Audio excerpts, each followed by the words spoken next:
Namaste Krishna Rao. Welcome to IYRTalks English edition.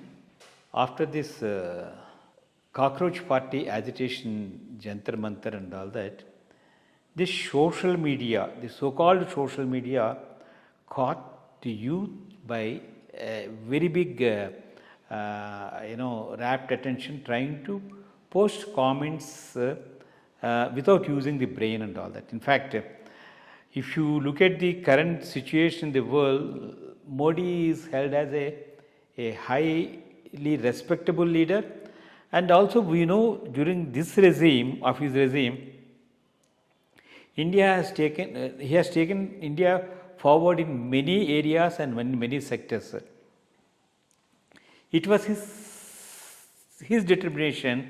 Today, the India, particularly, we are all enjoying the fruits of his decision-making process, combined decision-making process.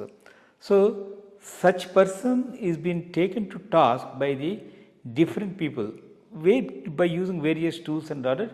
It's most unfortunate. In fact, I rate Modi as Maunamuni. Silently, he does everything in the interest of the society, in the interest of the country, and in the interest of the region. And he is playing a very good pivotal role in trying to stabilize the relations between all the countries in the world also. Such person is taken to task, and Modi, of course, he is not worried about all those things. In fact, we call him as Purana Purusha. So, you call in Telugu Chama Gunam, Daya Gunam.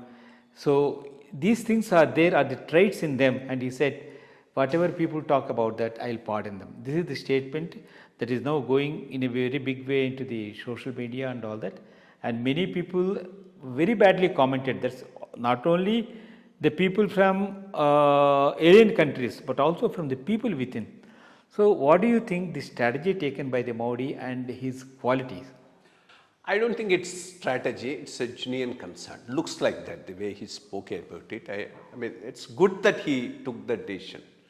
I personally feel that that's what should have been the decision at the PM's level, because the children who have done it, basically I would say they are children because most of them have not even completed their 20 years. They're very, very young. Yes, law should have taken its own course. They should have been punished. That's the right thing to do.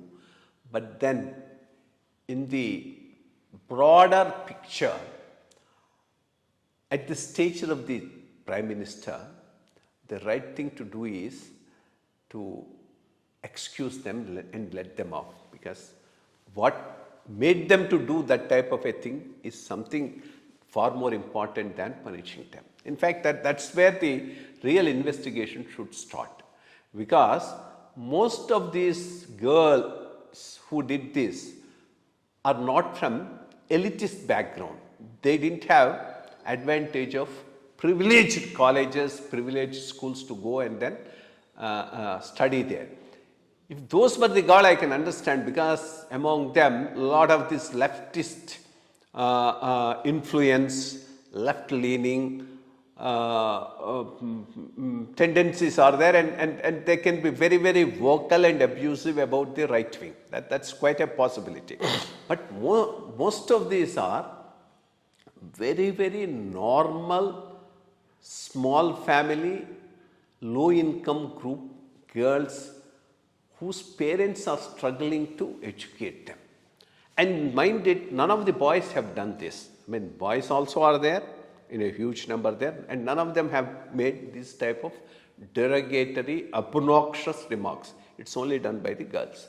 So I think it needs a deeper study actually. Why? What happened? What is happening in those families? Why those girls have behaved in such atrocious manner? Is it some sort of a mob mentality taken over by them? These are the issues on which a real research needs to be done to find out what exactly are the problems and set them right at the family level itself, rather than to make these cases to take them to their logical conclusion and punish them. Punish them may not be a real answer for the issue.